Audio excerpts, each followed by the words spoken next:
Welcome to my channel solutions for you. C programming के इस course में आज हम आपके साथ loops in C programming discuss करेंगे। इसके अलावा व्हाइल लूप के रिलेटेड भी हम आज के इस लेक्चर में डिस्कस करेंगे। इसके अलावा हम आपको कोड ब्लॉक्स में लाइव दिखाएंगे व्हाइल लूप की एग्जांपल्स, बहुत सारी एग्जांपल्स हम वहां पे आपको दिखाएंगे। Loops are used when we want to execute a part of program or block of statement several times. Loops की हमें सी प्रोग्राम में तब जरूरत पड़ती है जब हमें किसी पार्ट ऑफ द प्रोग्राम या अगर हमें कोई ब्लॉक ऑफ स्टेटमेंट्स को एक से ज्यादा बार अगर हमें उसे एग्जीक्यूट करना, तब जाके हमें लूप्स का इस्तेमाल करते हैं सी प्रोग्रामिंग में। For example suppose we want to print C is the best 10 times. अगर हम चाहते हैं अपनी प्रोग्राम में सी इज द बेस्ट, ये एक स्ट्रिंग है, इसको प्रिंट करना 10 times. One way to get the desired output as we write 10 printf statements which is not preferable। एक वे तो ये है कि हमें पता है with the help of print function हम किसी भी स्ट्रिंग को या अगर हमें कोई भी चीज प्रिंट करनी हो सी प्रोग्राम में, with the help of print function हम उस चीज को प्रिंट करते हैं। अब सी इज द बेस्ट, इसको 10 टाइम्स प्रिंट करने के लिए एक तरीका हमारे पास ये है कि प्रोग्रामर 10 बार प्रिंट स्टेटमेंट लिखे, उसके बाद सी इज द बेस्ट को 10 बार प्रिंट कराए। लेकिन वो एक प्रेफरेबल यहाँ पे कोड नहीं है। Other way out is use loop.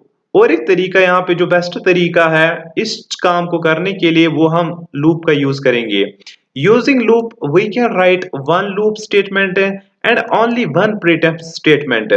With the help of loop हम एक ही स्टेटमेंट लिखेंगे और एक ही बार printf फंक्शन का जो स्टेटमेंट है एक ही बार उसको भी लिखेंगे। And this approach is definitely better than first one. जो हमने पहले अप्रोच देखा उससे बेटर ये वाला अप्रोच है कि हम लूप का यूज करें और एक ही बार प्रिंट एफ फंक्शन का यूज करें। With the help of loop we can execute a part of program repeatedly till some condition is true. There are three loops in C: while, do while, for। With the help of loop हम part of the programme को repeatedly जो execute करवा सकते हैं जब तक हमारी जो कंडीशन है वो ट्रू हो। जब भी हमारी कंडीशन फॉल्स निकलेगी तब हम उस लूप से जो है वो हम वहां से बाहर निकलेंगे। इसके अलावा जो सी प्रोग्रामिंग है यहाँ पे हम 3 लूप्स पढ़ेंगे। सबसे पहले जो हम आज डिस्कस करेंगे while loop, after that do while और उसके बाद फॉर लूप। इसके अलावा हम आपको डिफरेंस भी बताते हैं कि इतने सारे, अगर हमारे पास व्हाइल लूप था तो हमें डू व्हाइल की क्या जरूरत पड़ी, या अगर हमारे पास डू व्हाइल और व्हाइल था हमें फॉर लूप की जरूरत क्या पड़ी। सबसे पहले हम डिस्कस करेंगे while loop. The while statement can be written as while condition statement. जो व्हाइल लूप है, सबसे पहले आपको लूप का जो स्टेटमेंट है या सिंटैक्स जिसे हम कहते हैं आपको वो पता होनी चाहिए। लास्ट टाइम हमने इफ एल्स पढ़ा, इफ एल्स में हमने देखा कि इफ एल्स का स्टेटमेंट कैसा होता है।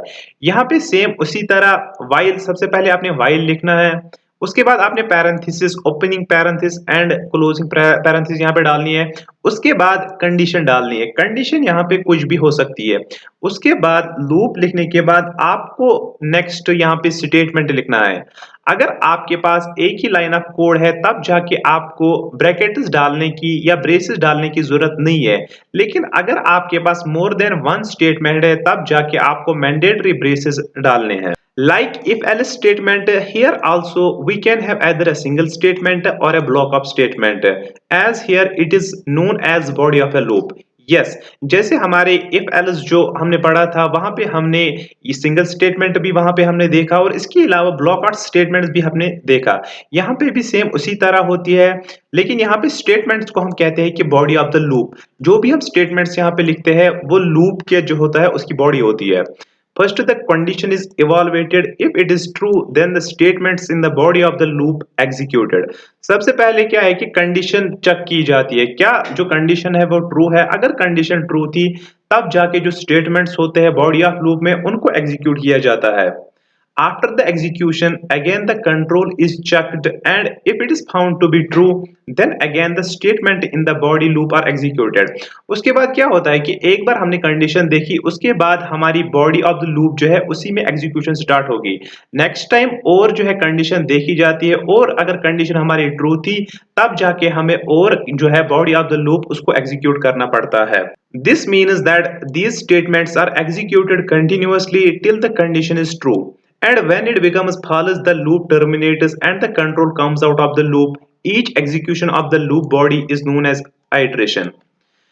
इसका मतलब ये है कि जब भी कंडीशन ट्रू होती है, तब तक जो बॉडी ऑफ द लूप वो एग्जीक्यूट होती रहती है। जब तक हमारा जो लूप है वो टर्मिनेट ना हो, तब तक कंटिन्यूअसली बॉडी में जो भी स्टेटमेंट्स होते हैं वो एग्जीक्यूट होते हैं। इसे हम यहाँ पे आइटरेशन भी कहते हैं। That means more than one times. Theory part clear करने के बाद आपने अपने कोड ब्लॉक जो एडिटर है वो ओपन करना है। उसके बाद आपने न्यू प्रोग्राम जो है वो ओपन करना है। Control shift N, with the help of control shift N आप एक नई फाइल जो है वो ओपन कर सकते हैं।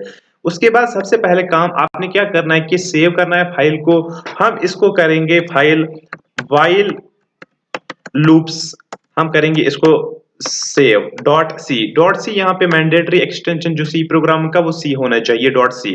फाइल सेव करने के बाद सबसे पहले आपने जो बेसिक ब्लॉक प्रोग्राम का होता है वो लिखना है, जैसे हैश इंक्लूड करवानी है stdio.h। उसके बाद आपने इंट मेन फंक्शन लिखनी है। उसके बाद आपने अपनी मेन फंक्शन को जो है वो रिटर्न करवाना है। अब ये हमारा जो बेसिक ब्लॉक है प्रोग्राम का वो। अब हमने क्या करना है कि हमने देखा कि हमने प्रोग्राम में एग्जांपल ली थी कि सी इज बेस्ट को हमें 10 टाइम्स प्रिंट करवाना है। अगर with the help of printf function हमें पता है कि हम किसी भी स्ट्रिंग को जो है वो प्रिंट करवा सकते हैं। अगर हमें लिखना है सी इज द बेस्ट, अगर हमें इस चीज को एक बार प्रिंट करवाना है with the help of this line, हम इसको एक बार प्रिंट करवा सकते हैं। लेकिन अगर हमें इसी लाइन को 10 टाइम्स प्रिंट करवाना है, हम इसको with the help of printf function 10 times हमें लिखना है। उसके बाद हम इसको क्या है कि प्रिंट करवा सकते हैं। ये सबसे सिंपल मेथड है। उसके बाद इसको रन एंड एग्जीक्यूट करेंगे। बिल्ड एंड रन करने के बाद अगर आप देखेंगे यहाँ पे हमने 7 टाइम्स प्रिंट फंक्शन लिखी और 7 टाइम्स यहाँ पे सी इज बेस्ट जो है वो यहाँ पे प्रिंट हुआ। अब इसी चीज को हम with the help of loops जो है वो हम एक ही बार प्रिंट फंक्शन लिखेंगे। सबसे पहले हमने लेना है वाइल, WHILE वाइल, उसके बाद पैरेंथेसिस ओपनिंग एंड क्लोजिंग, उसके बाद एक वेरिएबल। सबसे पहले हमें एक वेरिएबल को जो है वो इनिशियलाइज करवाना है, int i is equal to 0। उसके बाद कंडीशन हमें लिखनी है क्या, i is less than equal to 10। जब तक i की जो कंडीशन है वो 10 टाइम्स ना हो तब तक ये जो काम है वो करते जाओ। हमें क्या करना है, सबसे पहले हमें ब्रेसेस डालने हैं। ब्रेसेस हमें इसलिए डालने हैं क्योंकि हमें मोर देन वन स्टेटमेंट लिखना है। उसके बाद हम प्रिंट एफ जो है उस with the help of print F function C is the best को प्रिंट करवाएंगे। लेकिन यहाँ पे हमें और एक काम इसलिए करना है, सबसे पहले व्हाइल लूप में कंडीशन चेक की जाएगी। आई का वैल्यू जो सबसे पहले है वो यहाँ पे क्या है, वो 0 है। 0 इज लेस देन 10 वो ट्रू है, कंडीशन ट्रू है। उसके बाद ही यहाँ पे जाएगा प्रिंट। लेकिन अगर हम इसको यहाँ पे कंडीशन नहीं देंगे और एक कंडीशन या जिसे हम इंक्रीमेंट कंडीशन करते हैं, ये कंटिन्यूअसली जो है अगर आप ऐसे प्रोग्राम को रन करोगे, आपका कंटिन्यूअसली जो प्रोग्राम है वो रन हो जाएगा जब तक आपकी मेमोरी है। आप इसको एक बार ट्राई करके देखना। उसके बाद हमने यहाँ पे क्या लिखना है, प्रिंट के बाद जो आई हमने लिया है हमें उसे एक प्लस करवाना है, i equal to I plus 1, क्योंकि सबसे पहले जब कंडीशन आएगी तो वो 0 होगी। उसके बाद वो प्रिंट यहाँ पे करेगा। प्रिंट करने के बाद हमने i को इंक्रीमेंट 1 करना है 1 टाइम। अगर हम इसको यहाँ पे ये वाली लाइन नहीं लिखेंगे, हमारा जो प्रोग्राम है वो कंटिन्यूसली रन होगा। हम इसको बिल्ड एंड रन करेंगे। बिल्ड एंड रन करने के बाद आप यहाँ पे देख सकते हैं कि सी इज द बेस्ट आपको यहाँ पे 10 टाइम्स आया होगा। लेकिन अब हम थोड़ा यहाँ पे जो है कोड को थोड़ा अच्छा तरीके से, हमें पता है कि \n अगर हम लिखेंगे दैट मीन नेक्स्ट लाइन। अगर हम ऐसे इसको ये ऐड करेंगे उसके बाद बिल्ड एंड रन करेंगे, आप देख सकते हैं यहाँ पे जो आउटपुट है वो थोड़ा अच्छा सा दिखा। लेकिन अब हम चाहते हैं ये जो i का वैल्यू है वो भी यहाँ पे प्रिंट हो जाए। i का वैल्यू प्रिंट करने के लिए हमारे पास पता है कि हमारे पास परसेंटाइल d है। किसी भी इंटीजर को जब भी हमें प्रिंट करना होता है परसेंटाइल d, और उसके बाद हम यहाँ पे कामा करके उसी i को जो है वो प्रिंट करवाएंगे। उसके बाद बिल्ड एंड रन करेंगे। बिल्ड एंड रन करने के बाद अगर मैं इसको थोड़ा जूम करूं, आप यहां पे देख सकते हैं सबसे पहले i का जो वैल्यू है वो 0 था। 0 होने के बाद आप यहां पे देख सकते हैं i का वैल्यू 0 है, 0 आ गया। उसके बाद इसने यहां पे कंडीशन चेक करी, 0 is less then 10, condition true है। उसके बाद ये जो ब्रेसेस है ब्लॉक ऑफ स्टेटमेंट इसी में एंटर हुआ। उसके बाद प्रिंट अप क्या हुआ, 0, i का value percentile d mean 0, 0 print हुआ। उसके बाद जो हमने मैसेज यहाँ पे लिखी थी c इज बेस्ट, वो यहाँ पे प्रिंट हुआ। नेक्स्ट टाइम इसने क्या किया, ये यहाँ पे i प्लस 1, i का इनिशियली जो वैल्यू था वो 0 था, 0 प्लस 1 होता है 1। 1 होने के बाद ये नेक्स्ट टाइम और कंडीशन चेक की, 1 is less then 10 condition true है। उसके बाद ये नेक्स्ट टाइम प्रिंटफ में गया, इसने सबसे पहले 1 किया प्रिंट, उसके बाद सी इज द बेस्ट इसने प्रिंट किया। नेक्स्ट टाइम इसने और आई को 1 इंक्रीमेंट किया, 1 को 1 इंक्रीमेंट करने से 2 बन गया। इसने और कंडीशन जो है वो चेक करी, जब इसने कंडीशन चेक करी आई का वैल्यू इस वक्त 2 आ गया। उसके बाद इसने इसी तरह क्या है कि सी इज द बेस्ट प्रिंट किया। जब तक हमारी जो कंडीशन है i इक्वल टू 10 हो गया, i इक्वल टू 10 जब हो गया वो भी प्रिंट हो गया, लेकिन जब i का वैल्यू 11 यहाँ पे आ गया, 11 इज लेस देन 10, वो कंडीशन जो है वो फॉल्स है। दैट मीन्स हमारा जो लूप टर्मिनेट हुआ। उसके बाद ये वाला जो ब्रेसेस है वो यहाँ से लूप वो वहां से बाहर आया। उसके बाद रिटर्न 0, जो भी रिटर्न यहाँ पे वो इसने सक्सेसफुली रिटर्न करा और हमारे प्रोग्राम का जो आउटपुट है वो इसने यहाँ पे शो किया।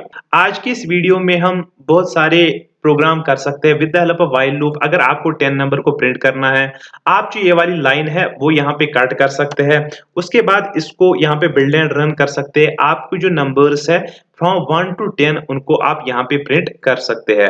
आपको एग्जाम्स में, आपके लैब एग्जाम में पूछा जाता है कि print 10 numbers with the help of while loop, आप इसको प्रिंट कर सकते हैं। या अगर आपको कोई सर बोलेगा कि आप किसी काम को 10 बार, 20 बार, 100 बार, अगर आप 10,000 टाइम भी चाहो आप 10,000 टाइम भी यहाँ पे करवा सकते हो, 0 1 2 3 4 10 तक। अब आप यहाँ पे और एक यहाँ पे ये है कि n का पता है आपको, \n का मतलब होता है कि न्यू लाइन में अगर हम चाहते हैं कि सिर्फ टैब, टी मतलब होता है टैब, एक टैब की जो डिफरेंस होती है, एक टैब जब भी हम कोई टैब डालते हैं उसमें जो भी स्पेस होती है यहाँ पे वही रहेगी दो नंबर्स के दरमियान।